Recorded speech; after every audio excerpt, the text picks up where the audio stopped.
et bienvenue dans Milkshaker, le podcast qui est dédié à l'allaitement.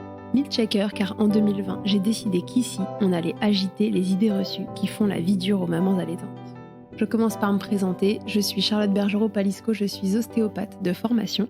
J'accompagne entre autres quotidiennement les mères dans leur allaitement en libérant avec mes petites mains les tensions de leur bébé qui ne téteraient pas tout à fait correctement.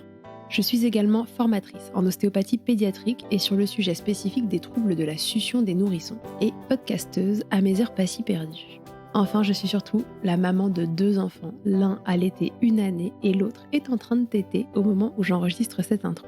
Ici, tu écouteras des témoignages autour de l'allaitement, des vécus tous différents mais essentiels à recueillir pour apprendre de l'expérience des autres, pour se repérer, s'identifier parfois, déculpabiliser aussi mais surtout assurer la transmission nécessaire pour normaliser et même banaliser ce qui devrait l'être, nourrir son bébé, bambin, si on le souhaite, comme on le souhaite, et le temps que la dyade, comme on l'appelle, mère-enfant, le désire.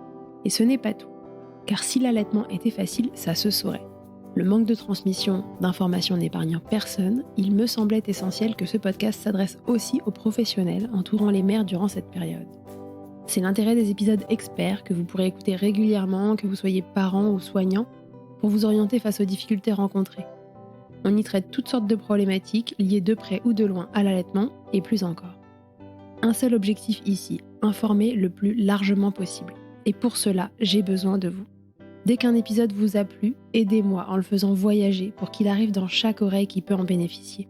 Via le bouche à oreille, sur les réseaux, ou encore en laissant des étoiles et commentaires sur votre plateforme d'écoute, vous n'imaginez pas à quel point c'est précieux, alors merci d'avance si vous prenez 1 minute pour faire vivre ce projet. Et maintenant, place à l'épisode. Salut, on est le 25 janvier. Aujourd'hui, c'était la reprise. Reprise en formation, journée complète devant 20 personnes. J'ai embarqué Elvie, mon meilleur ami le tire-lait, et c'est parti pour 3 tirages en journée pour avoir assez pour la nourrir les jours qui suivent et entretenir ma lactation.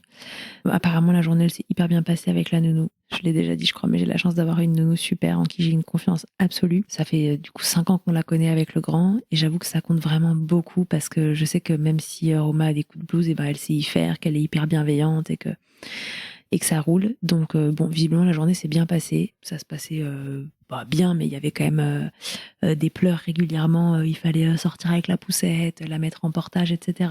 pour la nounou qui est toute seule pour l'instant avec elle. Donc ça, c'est hyper confort tant que mon grand est à l'école. Et là, visiblement, pas du tout. Donc comme quoi cette enfant, peut-être il faut la mettre sur le fait accompli. On verra après si ça dure. Donc je reprends quand même dans des super conditions. Malgré tout, ça fait quand même bizarre de quitter son bébé. Donc voilà. Je viens de la reprise du travail, ça s'est bien passé. Moi, j'ai passé vraiment un bon moment. Tourner en formation, ça, c'était vraiment sympa. Ça m'a fait plaisir de reprendre par ça parce que c'est une partie de mon métier que j'aime beaucoup, de former les ostéopathes à la pédiatrie et voilà, et transmettre ce que je pense avoir compris de tout ça. Donc voilà, reprise très cool, bizarre mais très cool. Et puis ils étaient encourageants parce qu'ils savaient que c'était mon retour au travail, donc c'était sympa.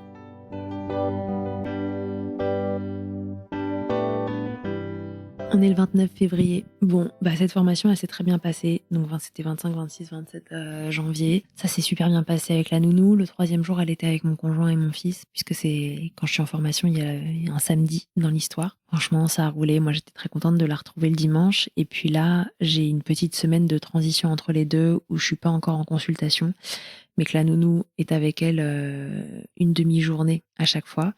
Moi, ça me permet de finir mes maquinés, voilà, de vraiment de me remettre la tête dans tout ça, de me remettre aussi sur le podcast tranquillement et de faire un peu le planning de tout ce que j'ai envie de faire et de mettre en place en revenant au travail. Sinon, ça fait 2 jours qu'elle est passée dans sa chambre. En gros, vraiment, c'est très rare qu'elle ait faim la nuit. Ça m'arrive de la réveiller à 22h le soir pour la nourrir. Alors, je la réveille pas, en fait. D'ailleurs, je la prends et en fait, je la nourris pendant qu'elle dort. C'est des tétés hyper apaisés par rapport à la journée où là, tout ce qui se passe autour commence à être plus intéressant que de manger. Donc c'est pas la partie où les tétés en journée sont les plus sympas, je trouve. On est clairement rentré en phase. Je tète, je regarde ailleurs, mon frère passe, attends, je retète, ah, il est revenu, tiens, je lui fais un sourire, je tète, hop, le lait il coule, bam, tiens, super, je me prends 2 goulets et puis hop, papa rentre, je lui fais un sourire, boum, t'as du lait partout. Bref, j'aime pas. C'est vraiment pas ma partie, bref, parce que Parce que j'ai l'impression que mon sein est autant en dehors de sa bouche qu'en dedans de sa bouche pendant toute la tétée. Donc cette petite tétée de 22 heures où elle dort à moitié, qu'elle boit tranquillou, c'est un bon moment. Et puis voilà, donc cette semaine, ça va être encore assez cool.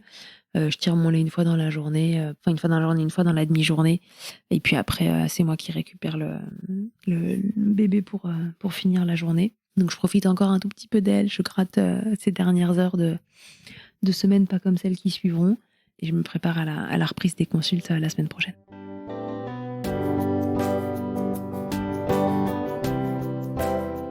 Bon, ça y est, la reprise, elle est bien amorcée là. Maintenant, on est mi fin février là. Côté boulot, franchement, ça va. Je trouve mon rythme. Il faut dire que je suis pas débordée, hein. Les patients m'attendaient pas non plus devant la porte. Donc j'ai souvent un petit creux le matin, dans la matinée, où je peux tirer mon lait. Je pars en voiture, je tire mon lait dans la voiture. Souvenez-vous que j'ai Elvie, là, le tire-lait portatif. Je refais une fois dans la matinée si j'ai une heure de creux. Je retire sur l'heure de midi. Et en gros, du coup, ça fait que j'ai quoi? J'ai 350 millilitres pour elle pour le lendemain.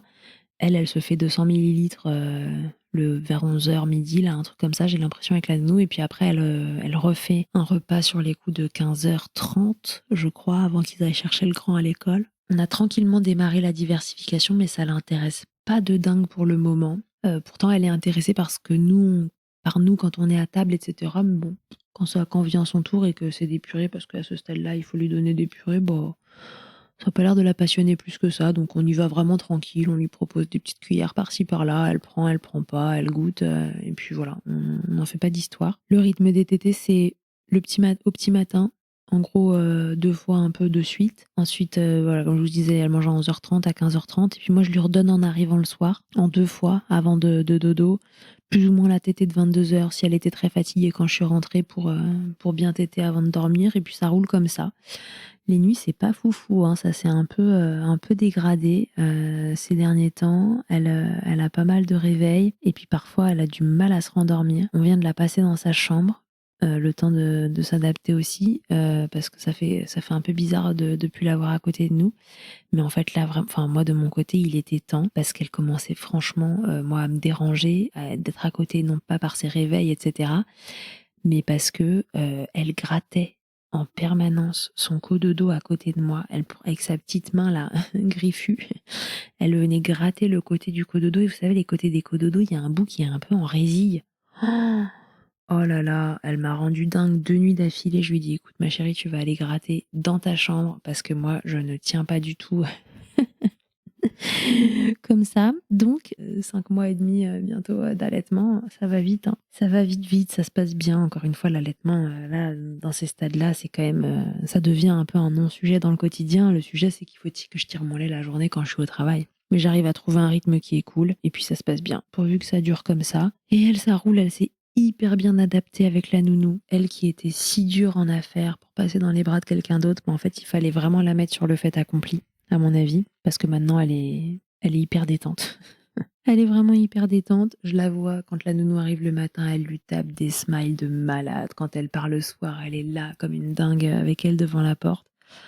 Bon, voilà, chance ultime d'avoir une nounou aussi géniale. Et du coup, un bébé qui a l'air d'aller très bien, quoi. Donc quel bonheur. Moi, ça m'a fait quand même du bien de reprendre de manière générale. Je suis contente d'être au travail, je prends du plaisir à être en consultation, à retrouver les patients que j'avais pas vus depuis longtemps. Et puis voilà, après, j'ai d'autres formations qui arrivent. Donc, petit rythme sympa. Petit rythme qui fait du bien. Je suis pas non plus débordée par les consultes, donc du coup, j'ai pas remis le nez dedans trop fort non plus. J'ai des pauses par-ci par-là. C'est le bon truc pour reprendre parce que, encore une fois, ça me laisse le temps de tirer mon lait et c'est quand même cool d'avoir un petit tirage en plus dans la journée. Et là, le temps passant, en fait, je tire vraiment pas mal dans la matinée et puis je mange assez tard. Je mange sur les 13h30, moi, au cabinet pour prendre quelqu'un sur l'heure de midi. Donc le dernier tirage, il s'arrête à 14h30 et après je retire pas parce qu'à peine rentrée à la maison à 18h, là 18h30, je lui donne à manger tout de suite. Donc je retire pas quand je rentre du travail, etc. Ce serait le truc en trop et puis après je serais pas opérationnelle pour les tétés du soir. Donc voilà, on en est là.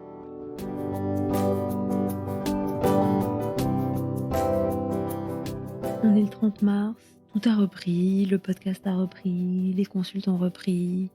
J'ai fait 3 formations depuis que j'ai repris. Alors en formation, c'est trop bien pour tirer le lait parce que je peux parler aux gens et tirer en même temps. C'est quand même trop sympa.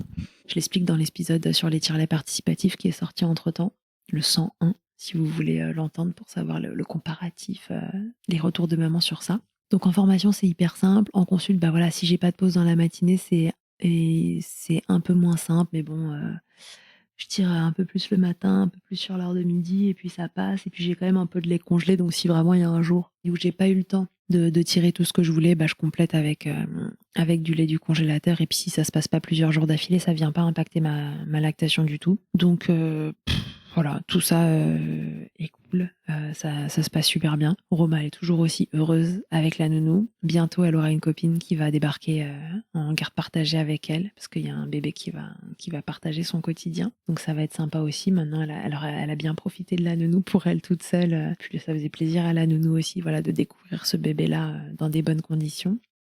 Et puis normalement en mai, elle aura une copine à la garde qui en fait est ma voisine, donc ça va être hyper pratique pour tout le monde.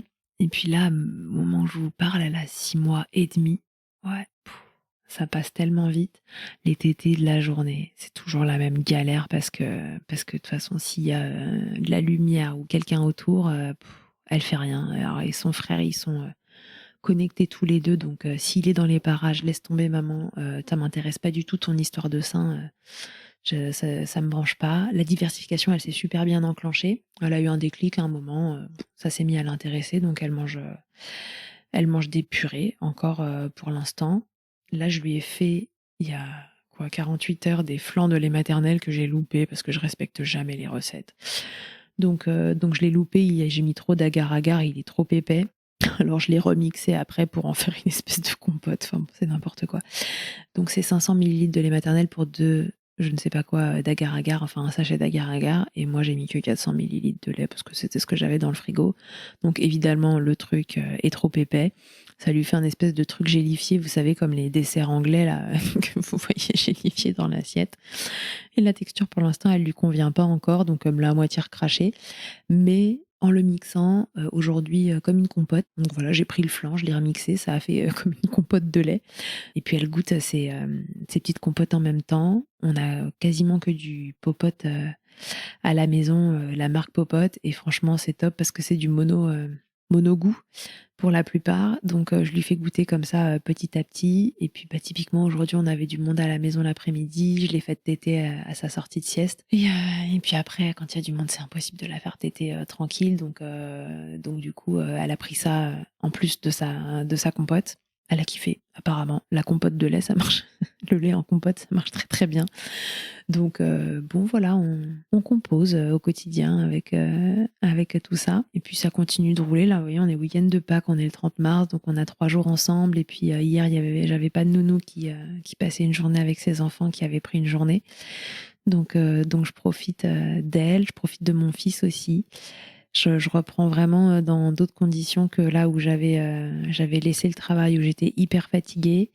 Et c'est confortable. Je reprends vraiment beaucoup de plaisir à être en consultation, en formation aussi, et à m'occuper du podcast au milieu de tout ça. Donc ça roule, voilà. Je ne sais pas si je m'arrêterai là pour vous raconter les histoires. Peut-être que je vous ferai un petit update de temps en temps. Romal prend toujours ses biberons la journée. Moi, ça me dérange pas de tirer. J'arrive toujours à avoir une pause de temps en temps, et tout ça se régule super bien. Donc s'il y a des trucs intéressants à vous raconter, bah je vous les raconterai. Mais pour l'instant, on reste sur ce rythme-là. J'ai pas trop l'intention de passer à du mixte jusqu'ici, parce que ça continue les histoires d'œufs, de gluten, etc. Et j'ai pas envie de la passer sur du lait de vache pour l'instant, tant que c'est pas impactant pour moi et que ça ne vient pas entacher mon quotidien. Les nuits, par contre, qu'est-ce qu'elle nous pourrit la nuit. Oh là là, c'est vraiment on-off avec elle.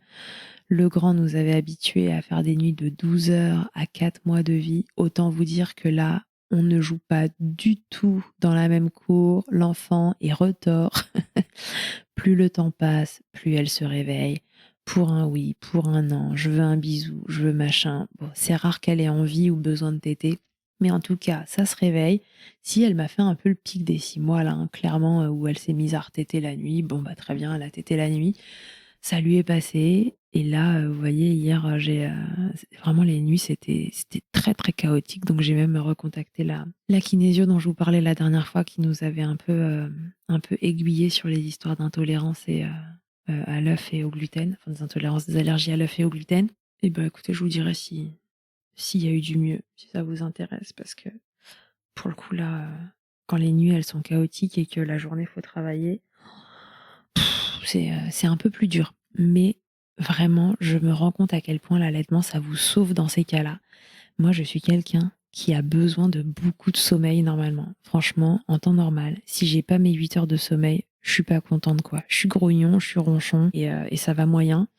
Là, j'ai clairement pas mes 8 heures de sommeil et ça fait bien longtemps que ça dure parce que j'ai extrêmement mal dormi pendant la grossesse aussi. Et là où j'étais défoncée en fin de grossesse, alors que je dormais quand même plus que ce que je dors là, vraiment l'allaitement, ça a quand même cette vertu de mieux vous rendormir plus profondément. Enfin, je sens que je suis vraiment plus reposée que si j'allaitais pas. Est-ce que c'est psychologique parce que je sais que l'allaitement vous rendort plus profondément? J'en sais rien. Mais en tout cas, vraiment, je ne souffre pas tant que ça du manque de sommeil. C'est plutôt le matin, le réveil, là, quand le réveil sonne et alors qu'on vient de se rendormir éventuellement, on se dit, oh là là, la loose. Mais au final, même si je bâille un peu de temps en temps la journée, les patients doivent se dire: «Bon, elle a quand même l'air fatiguée la dame». J'ai pas l'impression d'avoir une tête de déterré et de pas réussir à assumer le lendemain. Franchement, dans ces conditions, c'est pareil, je me dis, vaut mieux allaiter, pour ça. En tout cas, quand c'est confortable, et que moi, j'ai pas un bébé qui se réveille, toutes les heures et demie ou toutes les 2 heures, et qui est au sein, pas du tout. Là, maintenant, elle est dans sa chambre. Donc les nuits qui sont compliquées où elle se réveille vraiment beaucoup, si elle a besoin de câlins, elle termine avec nous dans le lit, à faire une grosse tétée pour se rendormir. Mais très souvent, en fait, on y va, un bisou sur le front. Écoutez, chez nous, c'est un remède, miracle, c'est incroyable. Elle pleure, un bisou sur le front, ça l'apaise quoi. C'est cet enfant est à la fois retors sur certains points et puis hyper simple sur d'autres. Donc des bisous sur le front, des câlins, que ce soit moi ou mon mari qui est à Lyon, ça marche dans les 2 cas. Elle est vachement plus difficile à rendormir, passer 4-5 heures du matin, en effet, au petit matin, c'est plus dur. Mais on est sur un rythme sympa et puis elle se réveille avec nous le matin. On profite, tous les 4 ensemble avant que le grand et mon mari, partent, parce que c'est mon mari qui emmène toujours le grand à l'école. Moi, je reste avec la petite jusqu'à ce que la nounou arrive à 8h30 et puis après je pars au travail. Et donc on profite tous les 4, le petit-déj, alors on n'a pas le temps de faire du petit-déj en famille comme on peut faire le week-end, mais le grand est petit déjeune, la petite elle est à gazouille là au milieu du salon. Là, elle est à fond sur sa motricité, donc elle essaye d'avancer, elle est trop drôle, elle fait des ponts et tout, elle essaye d'avancer par tous les moyens. Et puis nous, on se prépare au tour, voilà, on se marre tous les 4. Franchement, on passe plutôt des moments sympas. Donc ça roule, ça roule. Reprise du travail sympa. Pas sur tous les plans, mais sur le plan de l'allaitement et tout, ça roule. Donc voilà, comme je vous disais, je vous ferai peut-être des updates de temps en temps en fonction de ce qui se passe. Mais à ce stade-là, tout va bien et, comme on dit, pourvu que ça dure. Allez, à plus. Un grand merci d'avoir écouté cet épisode jusqu'au bout. Je te le redis encore une fois, mais c'est si important. Si tu as aimé cet épisode, n'hésite surtout pas à le partager, à mettre une note ou des étoiles sur les plateformes d'écoute pour m'aider à le faire connaître. Déjà, ça me booste et ça me motive à continuer de créer ces contenus. Et surtout, ça permet à de nouvelles personnes d'être informées correctement sur l'allaitement. Pour échanger ou me faire un retour sur ce que tu as entendu, rendez-vous sur Instagram @milcheckerpodcast et je te répondrai avec plaisir. Pour rechercher un épisode, cette fois, une thématique, c'est sur le site internet milchecker.fr que ça se passe. Tu y trouveras tous les épisodes et un moteur de recherche pour t'orienter en fonction du sujet recherché. Pour me consulter, comme ostéopathe, ça se passe à Suresnes, dans le 92. La prise de rendez-vous, elle se fait sur Doctolib en tapant Charlotte Bergerot-Palisco. On se quitte, comme au premier jour, avec Emma et son titre Blinded, en collaboration avec Nemen. Je vous donne rendez-vous au prochain épisode, et d'ici là, n'oubliez pas, milchecker autant que vous le voudrez, et bousculons ensemble les idées reçues sur l'allaitement maternel.